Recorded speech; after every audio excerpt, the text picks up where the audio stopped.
Tired of the everyday grind? Ever dream of a life of romantic adventure? Want to get away from it all? We offer you Escape.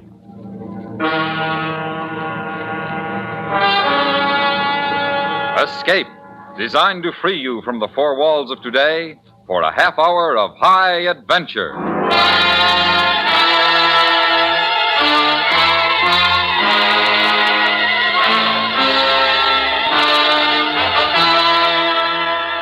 You are alone in a world of decay and desolation, looking down on what was once a great city, while coming slowly to meet you, her hand stretched out in greeting to you, is a beautiful girl whose very existence may be the cause of your death. Listen now as Escape brings you Jack London's classic novel, The Scarlet Plague.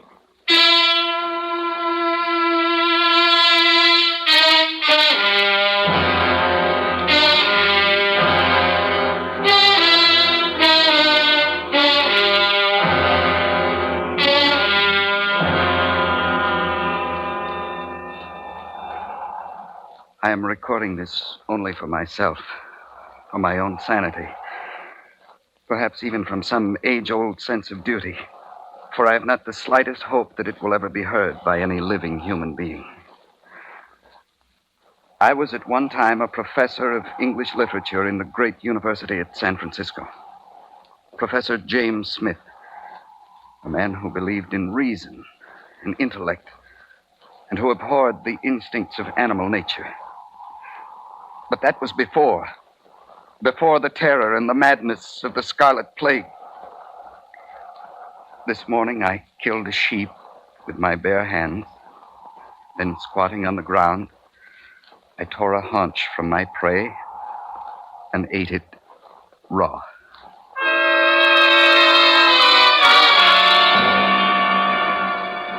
It began simply on a Monday morning, as I recall. I was having breakfast at the counter in the campus cafeteria with Bill Dombey of the physiology department. He was glancing over the front page of the morning paper. I don't know why I do it, Jim. Do what? Buy a paper every morning. Nothing changes but the date. Senator so-and-so back in Washington after whirlwind tour. Love nest killing in Omaha. New bomb tested into a talk scheduled for the... What's that item down at the bottom? Where? Down the corner. New York fights Scarlet Plague. Some news reporter's pipe dream, I suppose. 9 persons have died since last evening of a strange malady which has left doctors at Manhattan hospitals admittedly baffled. The disease, if it is a disease, strikes without warning and slays its victim in less than an hour. Apparently, the first symptoms are a feeling of well-being and lightheadedness, accompanied by a slight rise in temperature. A few minutes later, a fiery red rash appears on the hands and face and spreads rapidly over the entire body. Within 10 to 30 minutes, the victim goes into coma and dies. Ridiculous. There's no disease that acts like that. It's food poisoning, something of that sort. Please, Bill, I'm eating. Medical authorities are unanimously agreed, however, that no general danger exists and that there is no cause for public concern or alarm, which is double talk, for we don't know what it is yet. What about a mutation? Mutation of what? Well, how do I know? You're the physiologist. Oh, you're talking about those scare stories, I suppose. Harmless virus or bacteria mutates and throws down some new deadly type. Antibiotics won't touch it. Medical science helpless. 1 million people wiped out overnight. It's a possibility, isn't it? Oh, Jim, bacteria strains are always mutating. And usually the mutation is less harmful than the parent. That idea's been overworked for years. Pass the cream, please. Oh. Bill? Is it a possibility or not? Yes, it's a possibility.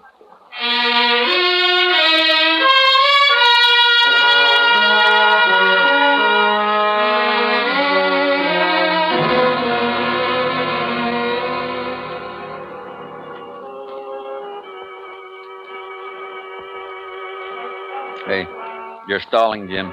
That rook's the only piece you can move, and you know it. Don't rush me now. I still got the queen back here. Now, let's see. And here is the latest development on the Scarlet Plague. No, the Scarlet The following Plague. statement was released a few minutes ago I wouldn't by move the there if I director were of you. the Bureau of Public Health. Up to this hour, the official death toll in greater New York is 321 persons. In Boston, 94. Washington, D.C., 111. Chicago, 181. Medical Spreading men like throughout the wildfire, nation are yeah. working around the clock. It is expected momentarily that the causative agent of the disease will be isolated and an effective treatment prescribed. Meanwhile, stay home and stay calm. We return you now to dance time. Turn it off, Jim. How can it spread so fast? It's hard to tell, not knowing the period of incubation, whether it's airborne, contagious by contact, how long it's contagious before the symptoms show up, not even knowing what it is, in fact. One thing sure, though, something's got to be done fast. I guess we can call ourselves lucky out here. There hasn't been a case reported in San Francisco. No, not yet.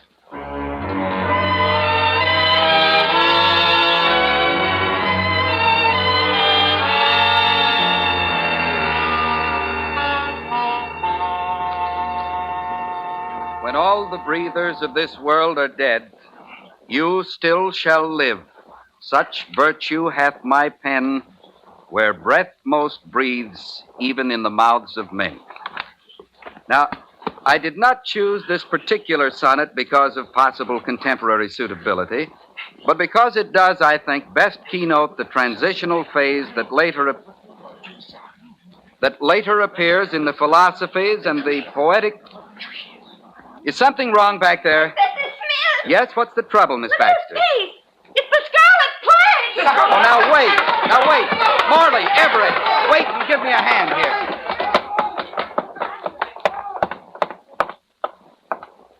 Miss Wilson. Professor Smith, look at my hands. My arm's all red. Now, Miss Wilson. I feel so strange. Cold and numb. I'm dying. Everyone who gets it dies. I'm only 19 and I'm dying. There. When all breathers of this world are dead, you...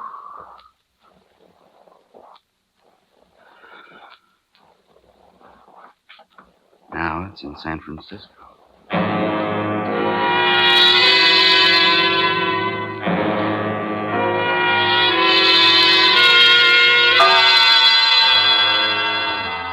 I sat for a long time in the empty classroom, paralyzed by shock, by a strange fear I'd never felt before, the fear of the unknown. The girl had walked into my class smiling and talking, and now she lay dead at the back of the room. Why? How could it happen so suddenly? What had caused the plague? Where had the terror started? And where would it end? I went to the faculty club. Bill Dombey was listening to the latest reports. Latest reports from around the nation include the following figures. Greater New York, estimated 184,000 deaths. Philadelphia, estimated 150,000 deaths. St. Louis, estimated 83,000 deaths. Chicago, one moment, please. A bulletin has just been handed to me from London. The Scarlet Plague is raging in Europe. Unofficial reports from Russia estimate the death toll in Moscow at 180,000, with additional millions dead and dying throughout the Soviet Union and China. New bulletins will be broadcast whenever they are received for as long as our facilities last. And we... No word of any cure yet? Jim, I didn't hear you come in. I just walked across the campus. It's completely deserted. Yes. Guess the faculty club here is the only holdout. And at that, there are only four. Four? Counting you. Myra Blake of Graphic Arts. She went over to her room to pack some keepsakes. She'll be back. Dr. Barnes is out in the kitchen trying to rustle up something to drink. Bill, that girl who died in my class a while ago, 1 minute she was all right, and a minute later she was dead. Well, it's fast. That's one thing. Can you get it from contact? I lifted her head. I put some books under it. Nobody knows how you get it. I don't suppose contact matters much. It couldn't be all contact. Not millions of cases in less than 48 hours. Well, why can't they find a cure? They've had 2 days now. What are they all doing? Dying, Jim, like everybody else. Dombey, Smith. Oh, Dr. Barnes? Here. Maybe this will help. Scotch. Why not? There's a whole case of it out there. I think it might be a good idea to keep that radio on. Yes, you're probably right, Dr. Barnes. Technicians, engineers, they've died by thousands all over the country. How much longer can services like radio, telephones, issued a few transportation... minutes ago. All conveyances, regardless of ownership or occupancy, are being stopped and turned back at Army control points. Stay where you are. Do not attempt to travel. You are no safer in one place than in another. The plague is everywhere. Repeat, the plague It won't is stop, everywhere. no, they'll still try to The run. statement Yes, also reiterates anywhere, the just as earlier long claim as that it's the somewhere Army else. has not mutinied. Repeat, the Army has not mutinied. It must be getting Statement rough was signed out by there. Edmund C. Dover, Senate member and acting President of the United States, and by the Joint Chiefs of Staff. In a bulletin just handed to me, Johns Hopkins regretfully states that Dr. Theodore von Zwickler, who had earlier announced partial success in identifying the causative agent of the plague, has just died. Though Dr. Zwickler left no notes on his work, hospital personnel continued to... What happened to the lights? Power failure, I guess. It was bound to happen sooner or later. There's a flashlight in that desk drawer. I got it. There's a portable radio with batteries in the game room. Oh, let's leave it for the moment, Dr. Barnes. Yes, the liquor sounds better than the news. Well, in that case... Wonder what's keeping Miss Blake. She was coming right back. Hey, wait a minute. Where's that light coming from? It's like a fire. Maybe we can see from the windows. Not one fire, 1,000 fires. Down there, toward the bay. Berkeley, Oakland, and over in the city. Why? What started them? Open! Can't you hear why, Jim? Gunfire. Yes, they're not waiting for the plague to do the job. No. They're already out in force. The looters, the maimers, the robbers, people with a hate and a grievance. If it started already, it'll get a lot worse. Oh, yes. It'll get worse.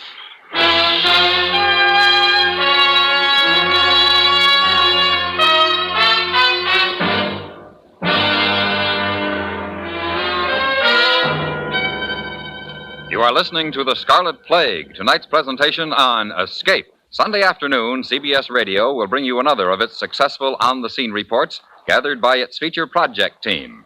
This time, we'll take you to the United States wide-open back door, the Mexican border, the crossing point for 2 million illegal entrants last year alone. We call this report the Wetbacks, because that's what so many of these illegal entrants are called as they swim the Rio Grande into the United States. Hear the Wetbacks, Sunday on most of these same stations. And now, Escape, and the second act of The Scarlet Plague.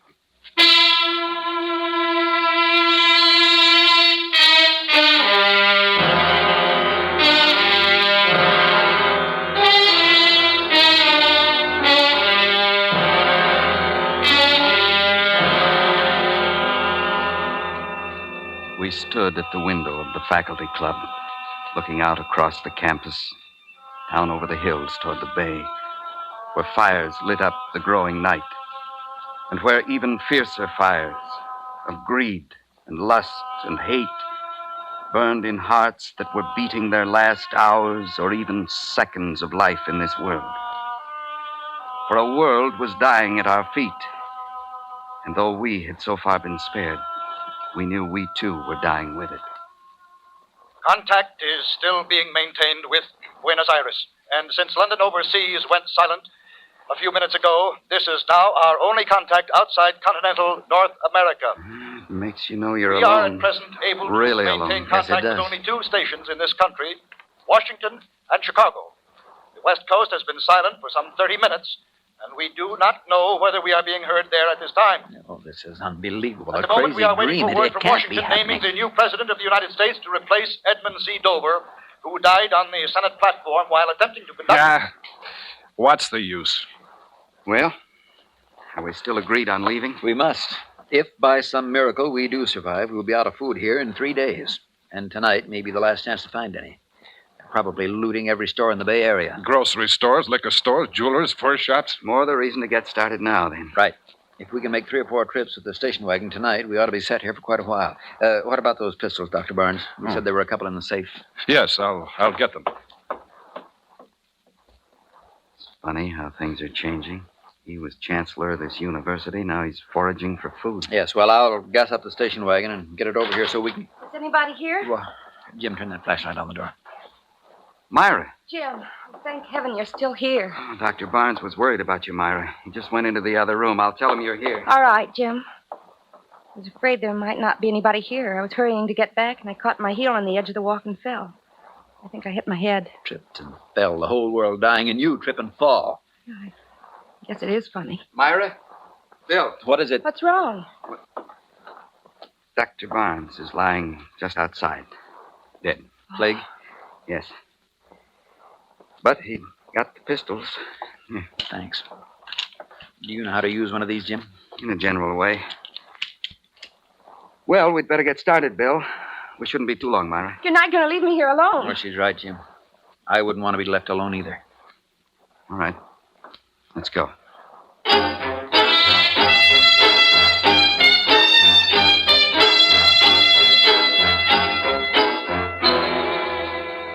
We tried the Oakland docks first, the big food warehouses along the railroad tracks. It was a dead end. From a mile away, we could see the blaze towering into the night sky. The whole dock area was in flames. We swung the station wagon back onto the ramp and headed across the Bay Bridge toward the city itself, fighting our way in and out of the jumbled traffic and the terrified crowds on foot, turning and twisting among the dead and dying. We'd better go back, Bill. This is getting worse every block. Yeah, I know. I'm trying to get a chance to turn around. There's an alley there by the hotel. Maybe you can edge in there. It's worth a try anyway. Look out, Bill! Hey, watch who you're bumping into. Sorry? I ain't taking a pushing around from nobody. Not anymore, you understand? I told That's you on I account of what I got. You take a look at a 45, wise guy. Careful, Bill. He's drunk. Look close, and you can see the bullet coming out. Watch now. I bet he saw it all right. I bet he got a real good look at He's crazy, Myra. Come on, hurry. We've got to get out of here. What about the other men? We'll leave the car. Come on, out this side. This way, Myra. The hotel entrance. Out of the way. One side. Step aside. All right, come on.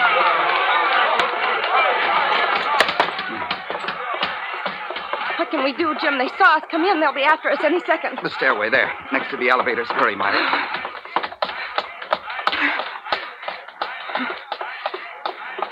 Maybe we can find a room, someplace to hide in case they come up the stairs. Try that one, Jim. All right. Full of people. Hey, look! We've got more guests. Sorry. Come on in and live. That's what all of us are doing. Living while we're dying. A party. Come on in. We got plenty to eat, plenty to drink. 50 pounds of diamonds, tons of money, lots of women, and not a worry in the world. Come on, Myra, let's go. Sore heads? Come on, let me open another bottle. Jim, where can we go? Well, the hotel's about 12 or 14 stories high. The elevators aren't working. I doubt if anybody'd bother us on one of the top floors. They wouldn't have any reason to climb up there. You want to try it? All right, Jim. Let's go.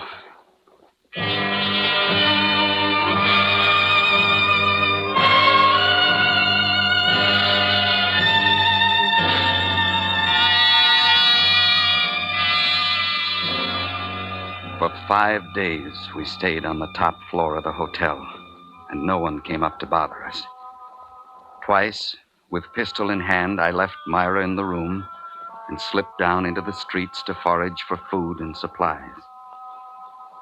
Gradually, over the 3 days, I saw the mobs diminish, thin out, as the Scarlet Plague continued to rage unchecked. Then finally, on the morning of the 6th day, I brought Myra down from the room to see what had happened to the city.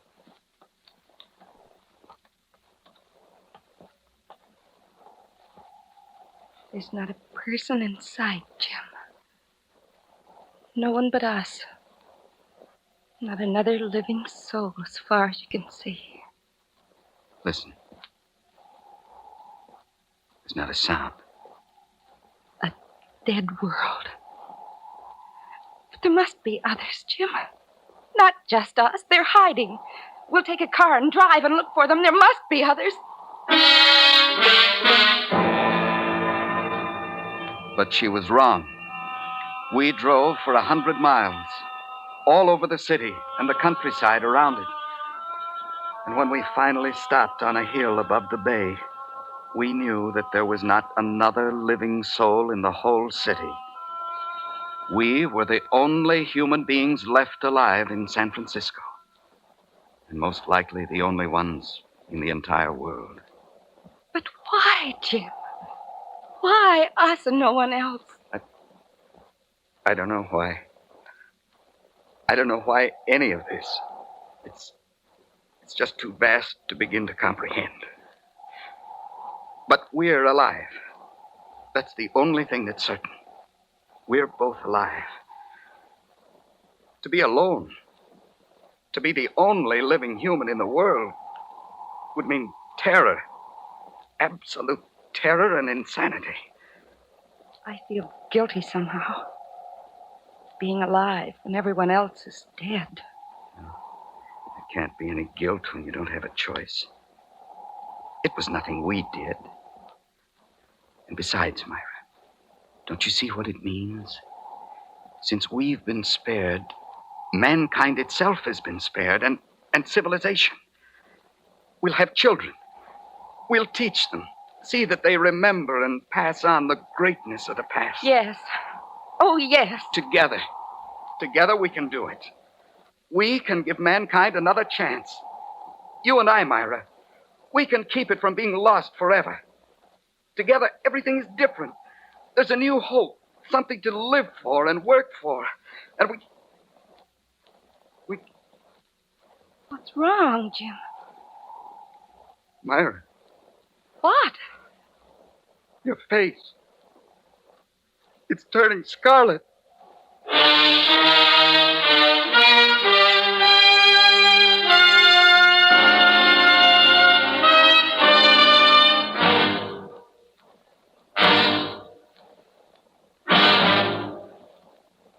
Under the direction of Norman Macdonnell, Escape has brought you The Scarlet Plague by Jack London, specially adapted for radio by Les Crutchfield, starring Vic Perrin. Featured in the cast were Parley Bear, Virginia Gregg, and John Daner, with Eleanor Tannen, John Larch, Barney Phillips, and Sam Edwards. Your announcer, George Walsh. The special music for Escape is composed and conducted by Leith Stevens. Next week.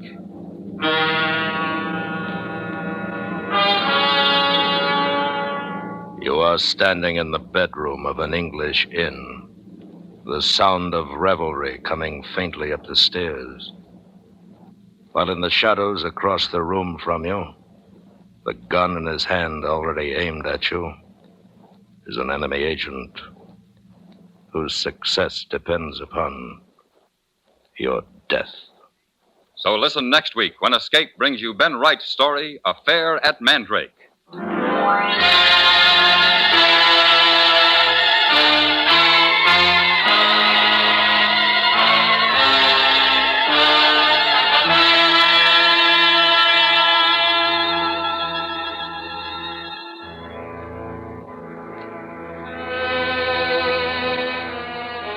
Every Saturday evening at the Star's Address, enjoy William Conrad as Marshal Matt Dillon in Gunsmoke. It's a drama of the frontier of America in the 1870s. Authentic, dramatic, and full of the lore that made the American cowboy a part of our national heritage. Remember Gunsmoke, Saturday night. Mr. Keene, Tracer of Lost Persons, is heard Friday nights on the CBS Radio Network.